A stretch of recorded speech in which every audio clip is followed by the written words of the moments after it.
Pemirsa, Presiden Joko Widodo punya aturan baru nih. Gaji semua pekerja di Indonesia akan dipotong untuk tapera. Waduh, bertambah lagi potongan gaji karyawan, gak hanya BPJS Kesehatan, Ketenagakerjaan, PPh 21, potongan asuransi dan lain-lain, sekarang ada tapera.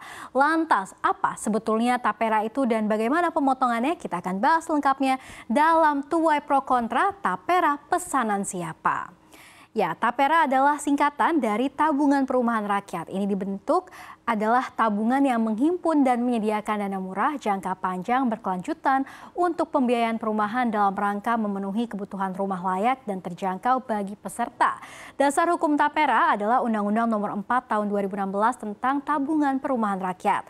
Lalu saat ini Jokowi menerbitkan aturan pelaksanaan UU Tapera berbentuk Peraturan Pemerintah Nomor 21 Tahun 2024 tentang perubahan atas Peraturan Pemerintah Nomor 25 Tahun 2020 tentang tapera yang ditetapkan pada tanggal 20 Mei 2024. Nah, tapera ini sebenarnya bukan produk yang baru, namun saat ini yang menjadi perbincangan adalah karena sebelumnya pesertanya adalah PNS dan sekarang diwajibkan juga bagi pegawai swasta. Lalu, siapa saja yang akan dikenakan potongan tapera? Nah, jawabannya ada dalam pasal 5 PP Tapera yang mengatur di mana setiap pekerja dengan usia paling rendah 20 tahun atau sudah menikah yang memiliki penghasilan paling sedikit sebesar upah minimum diwajibkan menjadi peserta tapera. Nah, kemudian pada pasal 7 dirinci jenis pekerja ini yang wajib menjadi peserta tapera. Tidak hanya PNS atau ASN, tapi juga TNI Polri, pegawai BUMN, termasuk karyawan swasta dan pekerja lain yang menerima gaji atau upah. Nah, untuk presentase besaran simpanan paling baru ini ditetapkan dalam pasal 15 PP 21 2024, di mana dalam ayat 1 pasal tersebut disebutkan bahwa besaran simpanan pemerintah ini menetapkan sebesar 3% dari gaji atau upah untuk peserta pekerja. Sementara pada ayat 2 di pasal yang sama mengatur terkait dengan besaran simpanan peserta pekerja yang ditanggung bersama oleh pemberi kerja adalah sebesar 0,5% dan 2,5%-nya ini adalah ditanggung si pekerja sendiri. Nah, sedangkan untuk para pekerja freelancer menanggung sendiri seluruh besaran simpanannya yakni sebesar 3%. Lalu, bisa apa saja tapera ini?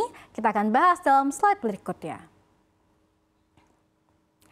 Ya, merujuk pada pasal 24 Undang-Undang Nomor 4 Tahun 2016 tentang Tabungan Perumahan Rakyat, tapera ini bisa dimanfaatkan untuk pembiayaan perumahan bagi peserta. Pembiayaan perumahan ini meliputi untuk pembelian rumah baru, kemudian juga pembangunan rumah dan perbaikan rumah. Tapi untuk pembelian perumahan, tapera tak boleh dipakai secara asal. Pasalnya penggunaan dilakukan dengan syarat, yakni antara lain adalah pembiayaan hanya dapat dilakukan untuk rumah pertama, kemudian juga hanya diberikan satu kali dan juga mempunyai nilai besaran tertentu untuk tiap-tiap pembelian rumah. Nah, tapera juga dapat membiayai jenis perumahan tunggal, rumah deret, dan juga rumah susun. Pekerja dapat mengajukan pembiayaan setelah menjadi peserta tapera minimal 1 tahun. Dan kita akan beralih ke slide selanjutnya. Nah, merespons kebijakan terbaru Presiden Jokowi ini, kalangan buruh pun buka suara. Di mana Presiden Konfederasi Serikat Pekerja Nusantara atau KSPN Ristadi menilai bahwa aturan terbaru ini tidak realistis. Ristadi mengaku ragu program tapera yang baru ditetapkan ini mampu mewujudkan pekerja memiliki rumah sendiri. Kalaupun iya, dirinya mengasumsikan setidaknya butuh 166 tahun bagi karyawan tersebut untuk akhirnya bisa membayar rumah yang dibeli seharga 250 juta rupiah. Nah, hitungan rasional yang diberikan Ristadi adalah sebagai berikut, di mana dengan total iuran sebesar 3%, di mana 2,5%-nya pekerja dan 0,5%-nya adalah pemberi kerja dikali 3,5 juta rupiah, ini kita asumsikan adalah upah minimum, maka totalnya ini adalah per bulannya 105.000 per bulan. Nah, adapun harga rumah minimalis saja saat ini sudah 250 juta rupiah, ini minimalnya ya, maka butuh sekitar 2.000 bulan atau sama dengan 166 tahun untuk bisa mengumpulkan dana guna membeli rumah seharga 250 juta rupiah. Ya, pemirsa, memang membeli rumah tak harus menunggu semua uang terkumpul sepenuhnya senilai harga rumah yang diidamkan, karena ada sistem pembayaran pembelian rumah atau KPR yang beragam dengan berbagai mekanisme sesuai dengan kemampuan calon pembeli rumah. Nah, dengan begitu calon pembeli dengan gaji hanya 3,5 juta rupiah tak perlu menunggu 166 tahun untuk bisa membeli rumah.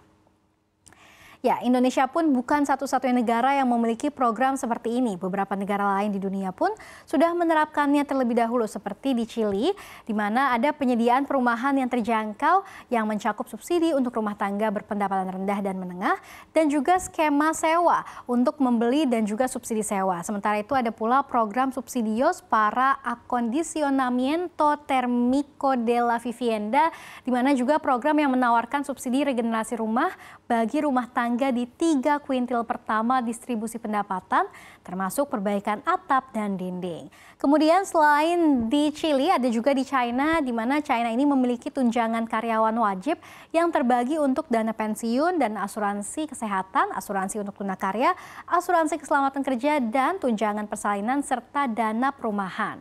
Untuk program perumahan ini bersifat wajib untuk para pekerja dan juga pemberi kerja, dan tidak ada keterlibatan sektor informal, di mana iuran untuk pekerja sendiri sebesar 5% dari gaji, dan pemberi kerja sendiri membayarkan sisa iurannya yakni sebesar 20%. Nah, selain itu di Filipina juga ada di slide berikutnya, di mana pekerja dan pemberi kerja dari sektor formal maupun informal ini wajib mengikuti program iuran yang digunakan untuk dana pensiun, kecelakaan kerja, dan pembiayaan perumahan pesertanya. Namun, bagi sektor informal baru bisa mengikuti program jika pendapatannya lebih dari 1.000 peso per bulannya.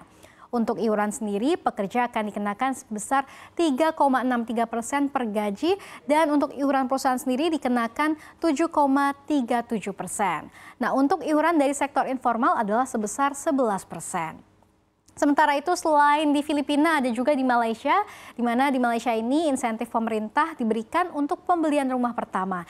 Dan selain Malaysia juga yang terakhir ini ada Singapura, di mana Singapura juga memberikan skema tabungan jaminan sosial, di mana salah satunya adalah untuk perumahan. Ya, bagaimana menurut Anda terkait dengan potongan wajib untuk tapera yang terus menuai kontroversi ini, pemirsa?